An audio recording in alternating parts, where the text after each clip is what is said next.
자, 야곱이 밤새 야복 강가에서 하나님의 사자와 씨름을 했습니다. 그곳의 이름을 브니엘이라 한 것은 하나님의 얼굴을 뵙고도 내가 살았다. 이미 야곱은 하나님을 만나서 자신의 생명이 보존된 것으로 인하여서 하나님이 나를 지키시겠구나라는 일종의 확신을 얻었던 것으로 보입니다. 그렇게 브니엘의 아침 해가 떠오르고 쩔뚝거리는 다리를 이끌고 그는 형 에서를 맞이하러 나갑니다. 참 처량하겠죠. 밤새도록 씨름을 한 야곱이요, 얼마나 지쳐 있겠습니까? 그리고 발까지 절뚝거리면서 나오는 야곱의 모습은 측은하기가 이루 말할 수 없을 것만 같습니다. 이제 에서가 야곱을 만났어요. 400명의 장정들을 데리고 나왔습니다. 그냥 보통 사람들이 아니라 자신의 집안에서 기르고 훈련시켰던 군사들이나 마찬가지였습니다. 자, 그 상황만 보면 야곱은 이제 죽었구나 싶은 생각이 들 수밖에 없는 상황입니다. 도망칠 수도 없고요. 그가 그렇게 형 에서의 칼날을 피할 수 없는 상황처럼 보였지만 하나님의 놀라운 반전의 역사가 있었습니다. 에서 앞에 야곱은 그렇게 처량하게 서 있었지만 에서의 마음을 움직이시니 하나님이 계시더라는 겁니다. 자, 오늘 본문에서 우리가 이 야곱이 밤새 하나님과 씨름한 후에 변화된 모습을 잠깐 살펴볼 수가 있는데요. 이게 사실 굉장히 결정적인 변화입니다. 무슨 얘기냐면 그가 자기의 식솔들, 아내와 자식들을 먼저 다 앞세워 보내서 그가 그들 뒤에 숨어 있다가 형 에서가 마음을 돌이키지 않는 것을 보게 되면 그는 도망치려고 마음을 먹고 있었는지 모르겠습니다만 이제 그렇지 않죠. 다리도 쩔뚝거리는데 뭐가 도망칠 힘이 있겠습니까? 자식들을 다 줄줄이 줄을 세웁니다. 그래서 라헬도 세우고 레아도 세우고 자식들은 그 순서대로 세워서 종들도 세웠어요. 자, 근데 오늘 본문에 이렇게 얘기합니다. 3절에 자기는 그들 앞에서 나아가되 몸을 7번 땅에 굽히며 그의 형 에서에게 가까이 가니라고 얘기합니다. 야곱이 어떻게 했다고 하죠? 줄을 세운 자기 식구들 뒤에 숨지 않고 그들 앞에 나가서서 형 에서에게 7번 절을 했다고 얘기합니다. 평소에 야곱의 모습이었으면 앞에 가지 않습니다. 뒤에 숨어 있습니다. 그런데 그는 앞에 나갑니다. 무슨 얘기냐면 어젯밤까지만 해도 야곱은 자신의 목숨을 구하려고 했던 사람이지만 하나님을 만났던 이 야곱은 변화되고 말았습니다. 가장 먼저 물이 맨 앞으로 나아가서 책임질 일을 책임지겠다는 것입니다.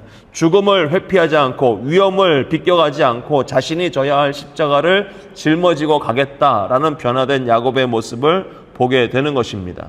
자, 그가 또 7번 절을 했다 이겁니다. 당시 절을 한다, 이 모습은요 그냥 인사를 했다는 것이 아닙니다. 땅에 엎드려서 그 코가, 그 입이 땅에 딱 마주치는 것을 의미합니다. 그렇게 절할 수 있는 것은 오직 한 가지, 왕 앞에서만 할 수 있는 거죠. 당시 종이 군주에게 바치는 최고의 예우이자 철저한 자기 낮춤의 모습이 바로 이 절하는 모습이었다는 겁니다. 형의 장자권을 가로채워 높아지려고 했던 야곱은 온데간데 없이 사라지고 말았습니다. 야곱은 형 에서를 만나서, 아니 그 전에 하나님을 만났던 야곱은 이제 완전히 달라져서 형 앞에 자기를 죽이든지 살리든지 이제 형 손에 있습니다 하고 온전한 종의 자세로 바짝 납작 엎드려서 나아갔다라는 것입니다. 이것이 바로 하나님을 만났던 야곱의 진실한 회개와 겸손의 모습이라 할 수 있습니다. 이와 같은 야곱의 모습을 보면서 우리의 삶 가운데 역시 동일한 모습이 있기를 소망합니다. 하나님을 만난 사람의 변화라는 것입니다. 책임을 지기 싫어하는 불편한 관계의 자리 있지 않습니까?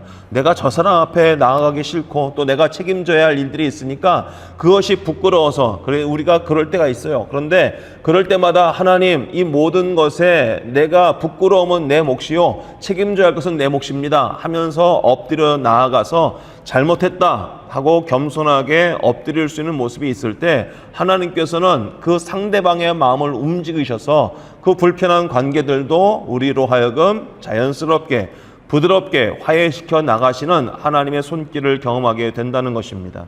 오늘 야곱이 이전의 모습으로 형 앞에 섰다면 형 에서의 마음은 누그러지지 않았을 것이라고 짐작해 봅니다. 그가 초래한 모습으로 엎드려서 이제 내 목숨은 형의 손에 있습니다 하면서 7번 절을 했을 때 형 에서의 마음은 이미 봄눈 녹듯이 녹아내렸던 것입니다. 우리의 삶 가운데 하나님을 만난 사람과 같은 겸손함이, 엎드려짐이 우리 가운데 있기를 소망합니다. 자, 이렇게 엎드렸던 야곱에게 형 에서가 달려가서 그를 맞이하고 안고 목을 어긋 맞추어 그와 입 맞추고 서로 울었다. 오늘 성경은 기록합니다.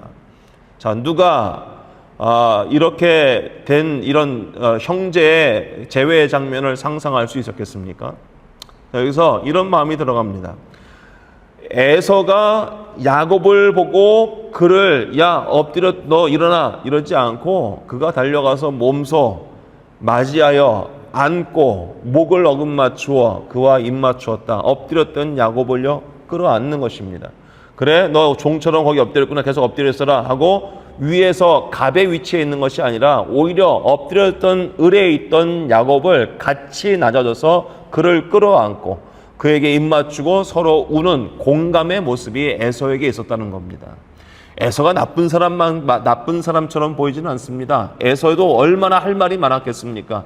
동생 야곱을 20년 만에 보면서 너 20년 전에 그렇게 도망치고 아버지도 속이고 나를 속이더니 이제 와서 이게 무슨 꼴이냐 이러지도 않는다는 겁니다. 할 말 많겠죠. 따질 것 많겠죠. 얼마나 에서도 그 마음에 품고 있던 그 응어리가 많이 있었겠습니까마는 오늘 에서는 야곱을 보고 끌어안는다는 겁니다.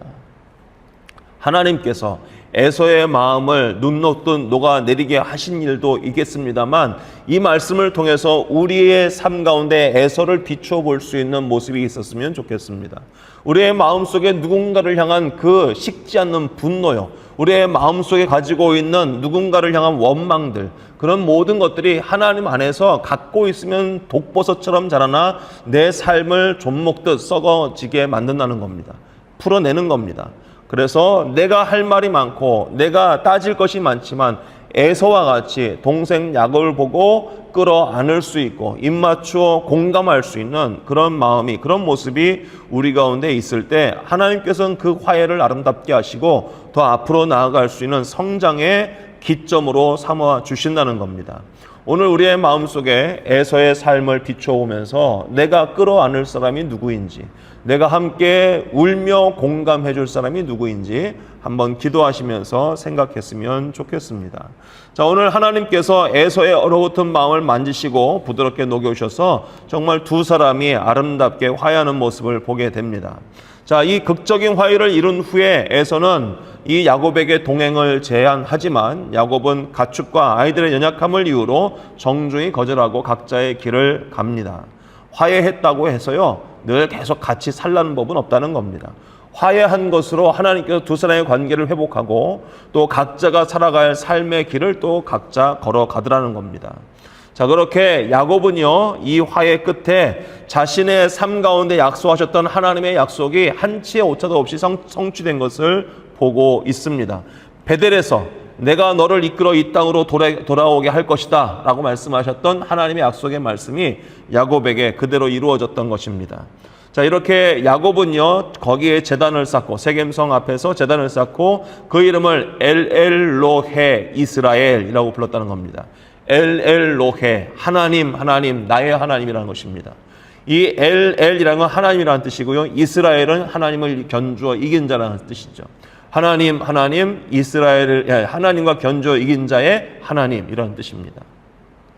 오늘 이스라엘의 하나님이라고 명명했던 이 야곱, 하나님은 여전히 과연 나와 함께하고 계셨군요. 하나님은 나의 하나님이십니다 라고 그는 거기에서 서원했던 그 야곱이 드디어 그 서원을 갚으며 하나님 앞에 자신의 신앙의 모습을 확인하는 모습을 오늘 성경은 우리에게 보여주고 있습니다.